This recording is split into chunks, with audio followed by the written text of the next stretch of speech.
ഒരു പൊസിഷനിൽ നമ്മൾ എത്തുക എന്ന് പറയുന്നത് എളുപ്പമാണ്. അതുകൊണ്ട് അവരെല്ലാവരും സസ്റ്റെയിൻ ചെയ്ത് പോയിട്ടുണ്ടോ? മലയാളത്തിൽ ഒരുപാട് നടന്മാരുടെ മക്കൾ വന്നിട്ട് അഭിനയിച്ചിട്ടുണ്ട്. സുരേഷ് ഗോപിന്റെ മോൻ വന്നു, നമ്മൾ ഗുണ്ടകളല്ലോ, കണ്ടിട്ടില്ലായിരുന്നോ? കഥം ടാറ്റ ഗുഡ് ബൈ. പക്ഷേ അതേസമയം ഫഹദ് ഫാസിൽ വന്ന് first cinema flop, one flop അല്ലേ?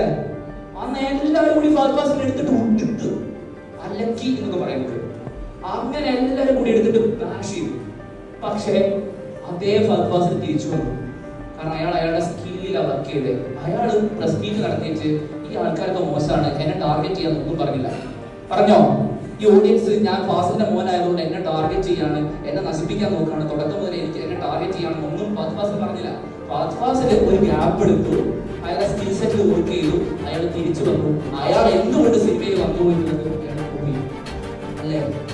സിമിലർലി നിങ്ങൾക്ക് ചെയ്യാൻ പറ്റുന്ന കാര്യം എന്താ? ടാലന്റ് നിങ്ങളെ ഒരു സ്റ്റേജ് വരെ എത്തിക്കും, ലക്ക് നിങ്ങളെ ഒരു സ്റ്റെപ്പ് മുകളിലേക്ക് കൊണ്ടുവരും.